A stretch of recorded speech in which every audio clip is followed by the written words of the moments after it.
Question number 15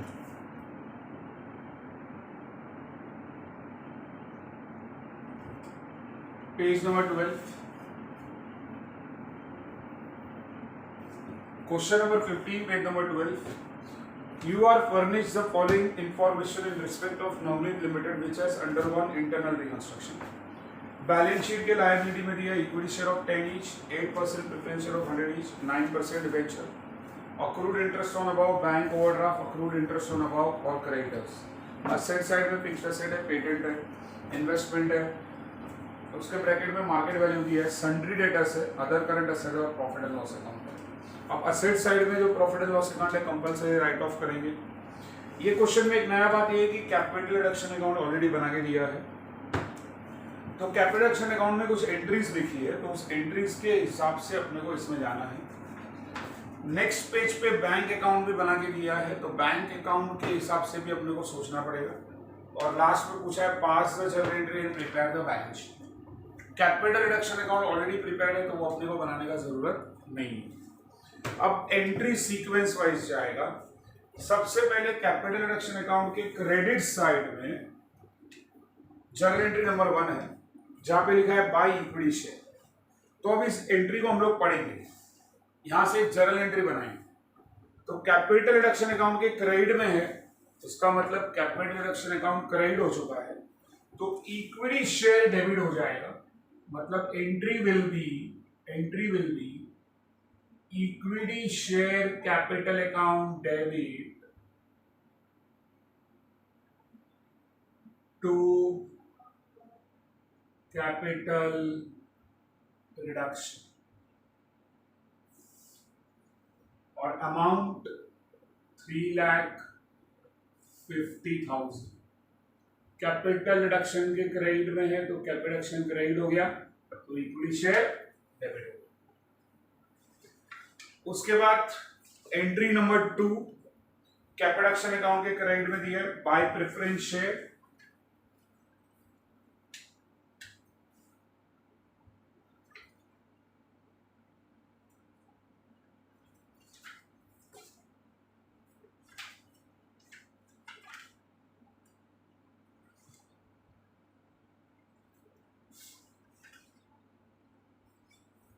और entry number 2 bank account के भी क्रेडिट में दिया बाय प्रेफरेंस शेयर। तो इसका मतलब ये हुआ कि कैपिटल रिडक्शन अकाउंट के क्रेडिट में है बाय प्रेफरेंस शेयर और बैंक अकाउंट के क्रेडिट में है बाय प्रेफरेंस शेयर। तो इट मींस कि यहाँ पे कैपिटल रिडक्शन क्रेडिट हो रहा है, तो कैपिटल रिडक्शन को हम लोग क्रेडिट करेंगे to capital reduction. Capital reduction के क्रेडिट में दिया है, तो कैपिटल रिडक्शन क्रेडिट हो गया। और कैपिटल रिडक्शन के क्रेडिट में 90,000 है, तो कैपिटल रिडक्शन क्रेडिट हो जाएगा 90,000। उसके बाद बैंक अकाउंट के क्रेडिट में दिया है entry number 2 bye preference share, तो इसका मतलब यहाँ पे बैंक अकाउंट भी क्रेडिट हो जाएगा और बैंक अकाउंट क्रेडिट हो जाएगा 2,10,000 से, क्योंकि बैंक अकाउंट के क्रेडिट में है 2,10,000। तो फिर डेबिट क्या होगा? अब कैपिटल रिडक्शन के क्रेडिट में है एंट्री नंबर 2, बैंक अकाउंट के क्रेडिट में है एंट्री नंबर 2, तो डेबिट क्या होगा? तो debit will be 8% preference share capital, क्योंकि दोनों साइड पे लिखा है बाय प्रेफरेंस शेयर, तो इसका मतलब प्रेफरेंस शेयर डेबिट हो जाएगा। अब 90,000 और 2,10,000 total comes to 3 lakhs। The entry is over. उसके बाद कैपिटल रिडक्शन के क्रेडिट में एंट्री नंबर 3 है, डिबेंचर इंटरेस्ट करके लिखा हुआ है और बैंक अकाउंट में नहीं है एंट्री नंबर 3। तो कैपिटल रिडक्शन के क्रेडिट में है बाय डिबेंचर इंटरेस्ट, इसका मतलब entry will B debenture interest debit. Capital reduction के क्रेडिट में है, तो कैपिटल रिडक्शन क्रेडिट हो जाएगा, तो डिबेंचर इंटरेस्ट डेबिट हो जाएगा। और कैपिटल रिडक्शन के क्रेडिट में है, तो कैपिटल रिडक्शन क्रेडिट अमाउंट 54,000। तो कैपिटल रिडक्शन के क्रेडिट में है, तो कैपिटल रिडक्शन क्रेडिट हो गया, तो डिबेंचर इंटरेस्ट डेबिट हो गया। अब एंट्री नंबर 4 कैपिटल रिडक्शन के क्रेडिट में है इंटरेस्ट ऑन डिबेंचर और वैसे ही बैंक के भी क्रेडिट में है interest on debenture, entry number 4। तो कैपिटल रिडक्शन के क्रेडिट में है तो कैपिटल रिडक्शन क्रेडिट हो जाएगा। अब एंट्री नंबर 4 कैपिटल रिडक्शन के क्रेडिट में लिखा है 3500, और यही एंट्री नंबर 4 बैंक अकाउंट के क्रेडिट में भी लिखा है बाय इंटरेस्ट ऑन डिबेंचर, तो इधर आएगा टू बैंक 3500। अभी interest on by interest on debenture by interest on overdraft लिखा है, तो यहां पे भी आ जाएगा by interest on overdraft debit, क्योंकि entry number 4 interest on overdraft credit भी दिया है कैपिटल के, और बैंक अकाउंट के क्रेडिट में भी दिया है बाय इंटरेस्ट ऑन ओवरड्राफ्ट, मतलब इंटरेस्ट ऑन ओवरड्राफ्ट डेबिट हो जाएगा। Total amount comes to 7000, entry number 4। Next entry number 5 capital के क्रेडिट में है बाय सन्ड्री क्रेडिटर 5000, और बैंक के क्रेडिट में है एंट्री नंबर 5 बाय क्रेडिटर्स। तो कैपिटल रिडक्शन के क्रेडिट में है तो इधर आएगा टू कैपिटल रिडक्शन,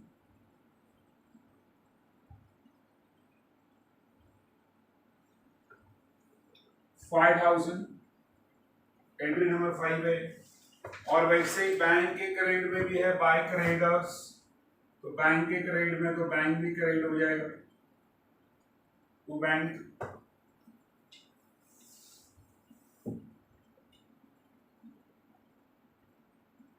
$35,000।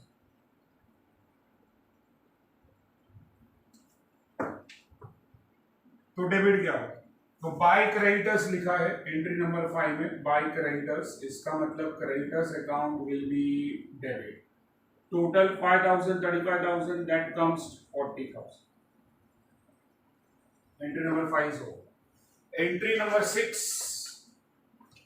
कैपिटल के डेबिट में है टू बैंक, और बैंक के क्रेडिट में है entry number 6 by capital reduction.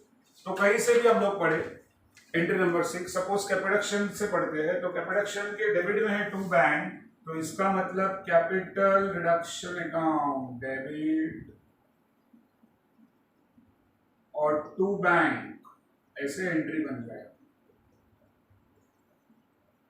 Capital के डेबिट में है एंट्री नंबर 6, तो कैपिटल डेबिट हो जाएगा, और to bank amount is 18,500 18,500। Entry number 6 is over. Entry number 7 capital के डेबिट में है to profit and loss account, और कैपिटल के डेबिट में है टू पेटेंट, तो कैपिटल रिडक्शन डेबिट हो रहा है, इसका कैपिटल के डेबिट में मतलब कैपिटल रिडक्शन अकाउंट डेबिट और to profit and loss account 4,14,000 और टू पेटेंट तो 40,000, और इन दोनों का टोटल 4,54,000। तो कैपिटल रिडक्शन के डेबिट में था एंट्री नंबर 7, तो कैपिटल डेबिट हो गया, और to profit and loss account है तो to profit and loss account, to patent है तो टू पेटेंट।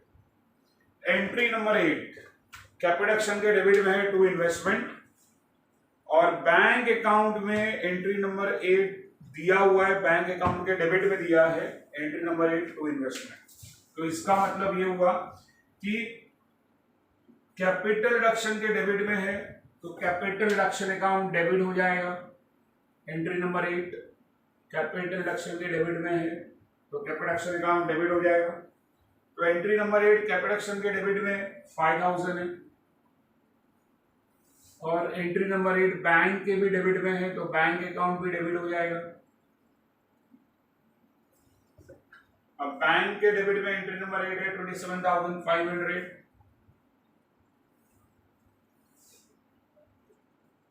और टू में वहां पे वो लोग ने लिखा है टू इन्वेस्टमेंट, तो यहां पर आएगा टू इन्वेस्टमेंट अमाउंट, इन दोनों का टोटल 32,500।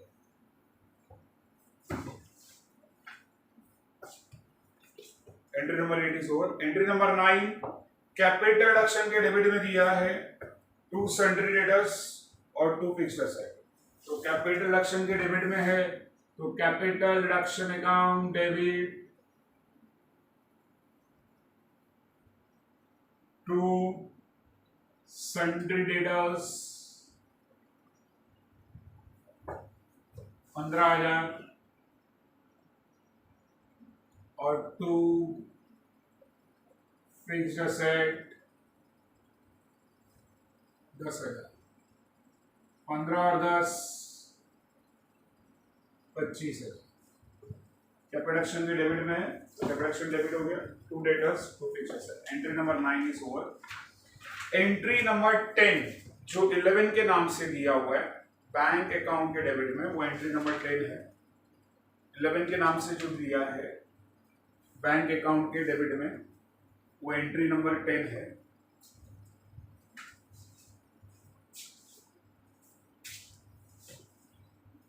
तो बैंक अकाउंट डेबिट है, तो बैंक अकाउंट के डेबिट में है तो बैंक अकाउंट डेबिट हो जाएगा। और 2 में क्या है, इक्विटी शेयर कैपिटल। वो इक्विटी शेयर कॉल नहीं है, it is equity share capital. Amount is 3,50,000।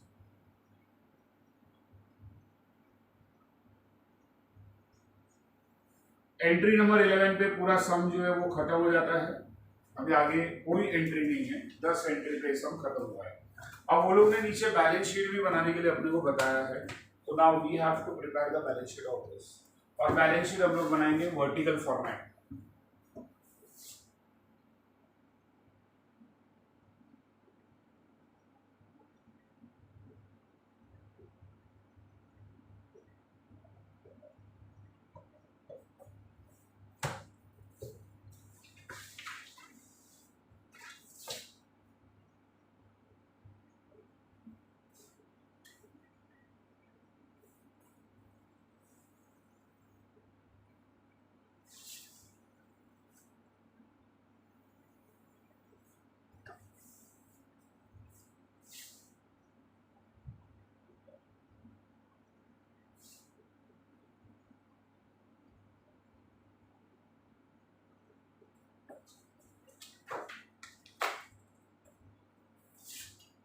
Vertical balance sheet as on 31st of March 2012। पहला कॉलम पर्टिकुलर्स, शेड्यूल नंबर पे रुपीस। सबसे पहला इक्विटी एंड लायबिलिटीज, इसमें कॉस्ट,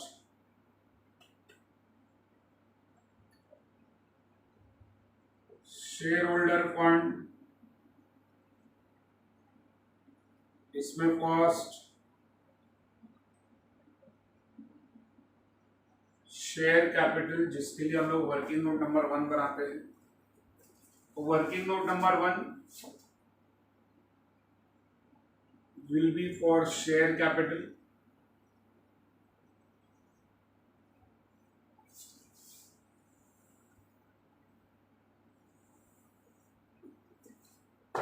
बैलेंस शीट के liabilities में वो लोग ने इक्विटी शेयर दिया हुआ था 5 लाख। लायबिलिटीज मतलब क्रेडिट होता है, और इक्विटी शेयर पहले एंट्री में डेबिट हो गया। तो 5 लाख के इक्विटी शेयर में से 3,50,000 का इक्विटी शेयर माइनस हो जाएगा। तो 5 लाख के इक्विटी शेयर में से 3,50,000 का इक्विटी शेयर माइनस हो गया, तो बचा इक्विटी शेयर 1,50,000। अभी आगे इक्विटी शेयर आगे लास्ट वाले एंट्री में है 3,50,000। तो 1,50,000 में अगर 3,50,000 जो इक्विटी शेयर क्रेडिट हुआ प्लस करते हैं, तो फिर से इक्विटी शेयर का अमाउंट कम्स टू 5 लाख। तो इक्विटी शेयर कैपिटल का amount again comes to 5 lakh. उसके बाद बैलेंस शीट के लायबिलिटी में प्रेफरेंस शेयर है 3 लाख। वो 3 लाख का जो प्रेफरेंस शेयर है वो पूरा इधर डेबिट हो चुका है, इसका मतलब प्रेफरेंस शेयर आने वाला नहीं है। Total of the share capital comes to 5 lakh. ये शेयर कैपिटल का टोटल 5 लाख यहाँ पे ले लेंगे। शेयर कैपिटल के बाद next heading reserve and surplus. Reserve and surplus अपने इस सम में कहीं पर भी नहीं है, तो अगर लिख दिया है तो हम लोग डैश कर देंगे इसको। नेक्स्ट हेडिंग होता है loan fund, that is known as non current liability, जिसको हम लोग नॉन करंट लायबिलिटी के नाम से बोलते हैं। अब नॉन करंट लायबिलिटी में लायबिलिटी साइड पे अपने को एक ही नाम देखने मिलता है 9% डिबेंचर। आगे एंट्री में कहीं पर भी डिबेंचर नहीं है, तो यहां पर आएगा 9% डिबेंचर्स। तो लायबिलिटी में 9% डिबेंचर है 3 लाख। नॉन करंट लायबिलिटी के बाद नेक्स्ट हेडिंग आता है current liabilities.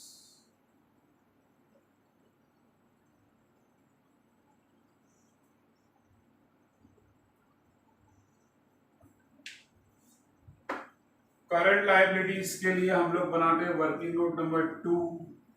Working note number 2 is for current liabilities.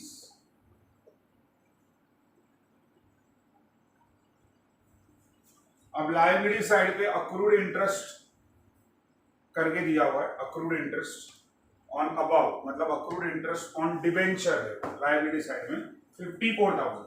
Accrued interest on above liability side में 54,000 दिया हुआ है, मतलब अक्रूड इंटरेस्ट ऑन डिबेंचर है।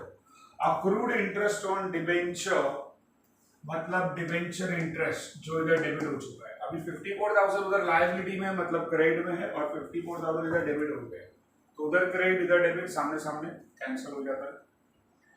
उसके बाद बैंक ओवरड्राफ्ट 70,000 है। बैंक ओवरड्राफ्ट एंट्री में कहीं पर भी नहीं आया है, तो bank overdraft we will copy it down as it is.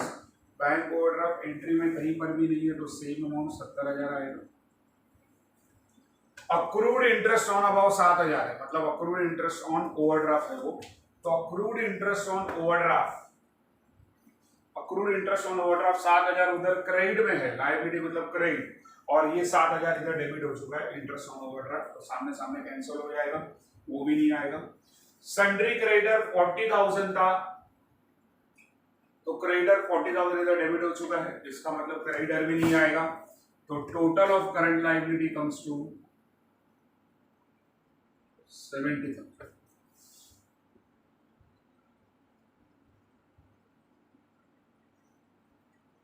Total of liabilities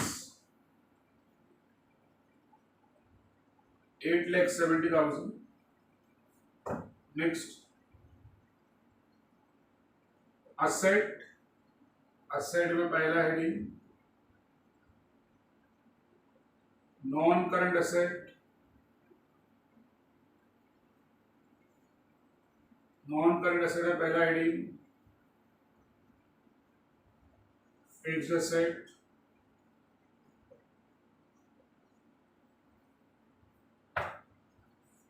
fixed asset उधर क्वेश्चन में डायरेक्टली दिया हुआ है 5,60,000 और 5,60,000 फिक्स्ड असेट वहां पे डेबिट में है, असेट मतलब डेबिट, और यहाँ पे फिक्स्ड असेट क्रेडिट हो गया 10,000, तो 5,60,000 में से 10,000 गया, तो फिक्स्ड असेट का अमाउंट बचता है 5,50,000।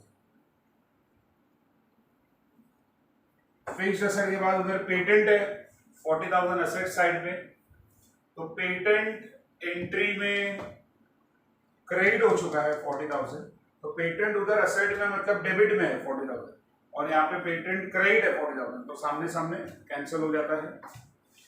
उसके बाद इन्वेस्टमेंट 32,500 था, जो असेट में था मतलब डेबिट में था, और इन्वेस्टमेंट इधर क्रेडिट हो गया 32,500, वो भी कैंसिल हो चुका है, तो इन्वेस्टमेंट भी नहीं आएगा। Last heading is current asset,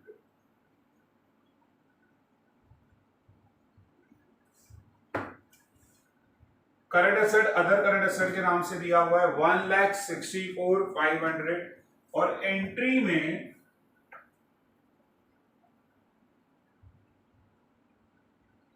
दो करंट असेट है, एक अदर करंट असेट और एक डेटर्स, तो वर्किंग नोट बनाना पड़ेगा।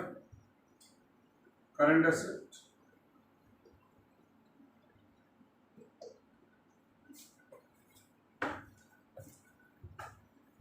डेटर्स जो असेट में दिया है वो 60,000 है और एंट्री में डेटर्स नहीं है। अब एंट्री में डेटर्स क्रेडिट हो गया है 15,000, तो डेटर्स असेट में है 60,000, मतलब डेबिट में है 60,000 और डेटर्स इधर क्रेडिट हो गया 15,000, तो 60 में से 15,000 गया, इसका मतलब डेटर्स का अमाउंट इज 45,000। उसके बाद other current asset, other current asset 1,64,500 है, तो इसी के अंदर हम लोग कैश बैंक समझेंगे, अदर करंट एसेट ही के अंदर ही कैश बैलेंस है, ऐसा समझ के चलेंगे। तो 1,64,500 जो है ये अदर करंट एसेट है, तो इसी के अंदर कैश बैंक समझेंगे। अब डेबिट में कैश बैंक रहेगा तो प्लस होगा और क्रेडिट में कैश बैंक रहेगा तो माइनस होगा, क्योंकि असेट साइड है, तो असेट मतलब डेबिट बैलेंस है, तो डेबिट में कैश बैंक रहेगा तो प्लस और क्रेडिट में कैश बैंक रहेगा तो माइनस। इधर क्रेडिट में कैश बैंक है 2,10,000, तो ये माइनस। उसके बाद फिर से क्रेडिट में कैश बैंक है 3,500, ये भी माइनस। फिर से कैश बैंक क्रेडिट में है 35,000, ये भी माइनस। कैश बैंक फिर से क्रेडिट में है 18,500, ये भी माइनस हो जाएगा। फिर कैश बैंक डेबिट है तो प्लस होगा 27,500। फिर कैश बैंक डेबिट है 3.5 लाख, तो 3,50,000 प्लस हो जाएगा। Total of current asset is 2,75,000।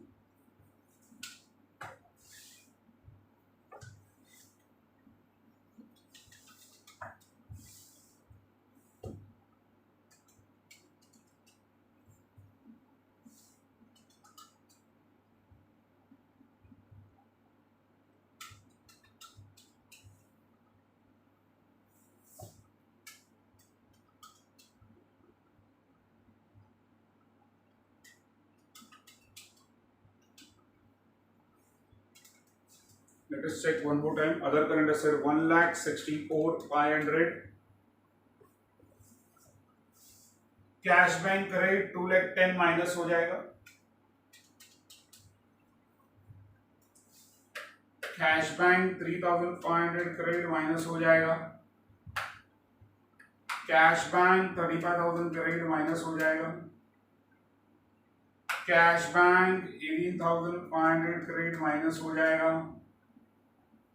Cash bank debit 27,500 plus हो जाएगा और कैश बैंक डेबिट 3,50,000 प्लस हो जाएगा। Total comes to 2,75,000। तो 2,75,000 जो है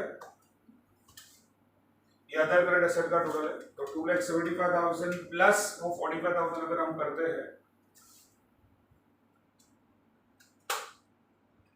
2,75,000 प्लस 45,000, टोटल इज 3,20,000।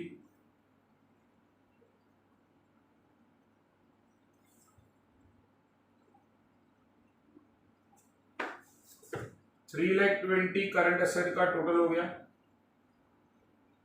अब एसेट का टोटल लेंगे, that comes to 8,70,000। The problem is over.